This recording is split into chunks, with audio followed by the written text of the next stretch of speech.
Андреј, на моje огромно задоволство денеска те имаме како наш гостин во емисијата Магазин.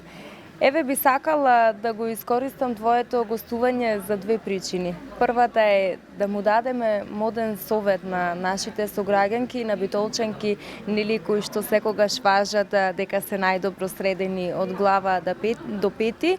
Еден совет во однос на пролетната сезона, што е она што се носи, а од друга страна сакам како моден дизајнер да ги советуваш во однос на матурските прослави. Барем битолчанки секогаш изминатите години бараат нешто уникатно, нешто специфично. Еве би сакала да го слушнам твоето мислење за тоа.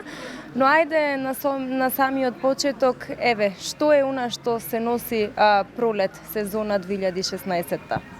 Така, јас сум малку иритантен на тие теми во смисла што е тренд, бидејќи трендот завзема толку голем замав што веќе улиците ни стануваат униформирани. Но сепак, тоа е една неизбежна тема, глобализацијата се го направи своето, веќе се бришат границите помеѓу мода, стил и она што е трендовско. Модните дизајнери диктираат мода и диктираат некој тренд, а останува на нас да избереме што ќе биде тоа што ќе го носиме и како ќе изгледаме. Според мене, поважно е да се изгради стилот, а трендовите селективно да се бираат што би ни стоело и како би сакале да изгледаме, нели? Тоа што го носиме многу кажува за нас како личности.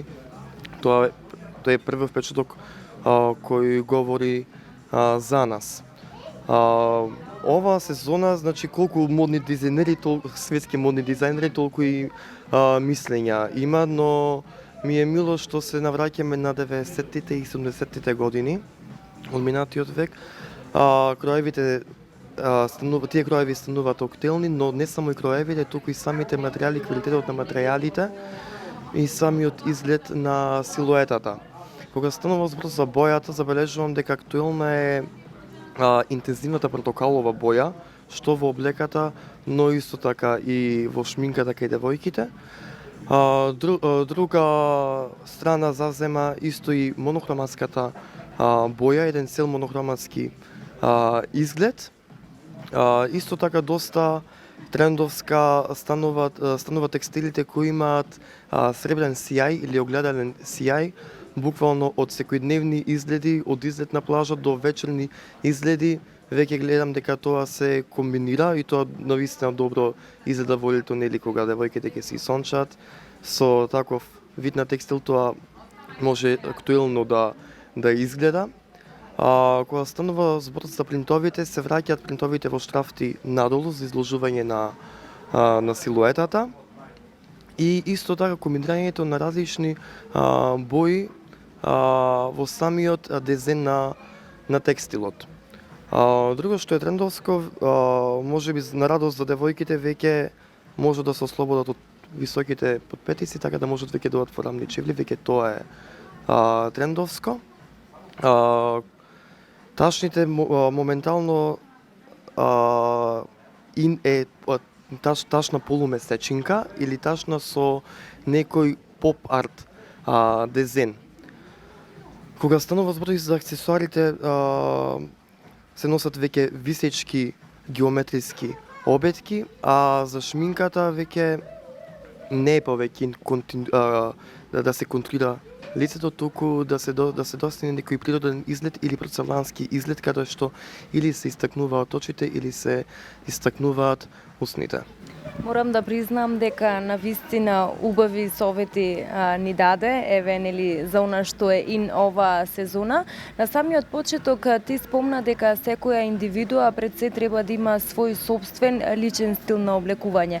Она што ме интересира мене е едно твое мислење. Што сметаш, колку битолчани имаат изграден личен стил или пак од друга страна сметаш дека поголемиот дел од битолчани ги следат овие модни трендови? Јас гледам некоја униформираност низ улиците и тоа не е добро, бидејќи, како што кажав, преку облеката може и делумно да се види што носиме внатре. Не ми се допаѓа таа униформираност, бидејќи сметам дека треба секој да даде свој стил. Не знам, мене доначините од радење стил, не знам, ајде да кажеме, треба да избереме едни 5 аутфита кои мислиме дека ни разуваат нас и преку тоа да ги изградиме следните аутфити како ќе изгледаме бидејќи сметам дека тоа е важно. Не е ин разголеноста. Треба да сепак секоја девојка да се соблече онолку колку да поттикне една фантазија кај тие што ја наблюдуваат. Сметам дека не треба облеката да биде еден тип на маска, на еден вид на карневал. Тоа мислам дека секојдневно го гледам.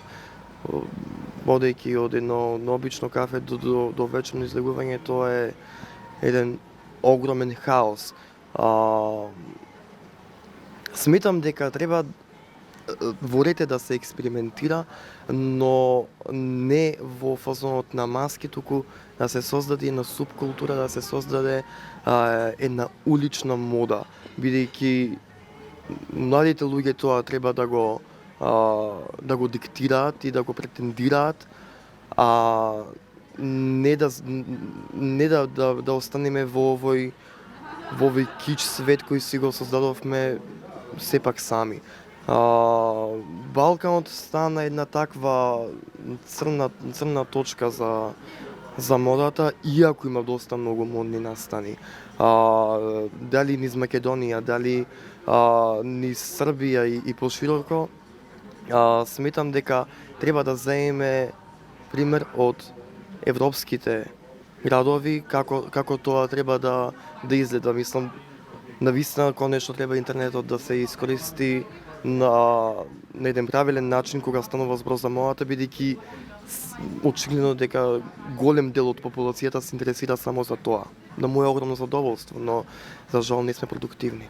Така, јас на самиот почеток најавив до сите наши гледачи дека твоето присуство во емисијата Магазин ќе го искористиме и за модни совети околу матурските вечери, но во секој случај би сакала да ги оставам нашите гледачи во исчекување, бидејќи еве ќе најавам во некој од следните изданија на емисијата Магазин ќе го имаме токму Андреј Папас Ѓоргиевски со совети до сите вас во однос на матурските вечери.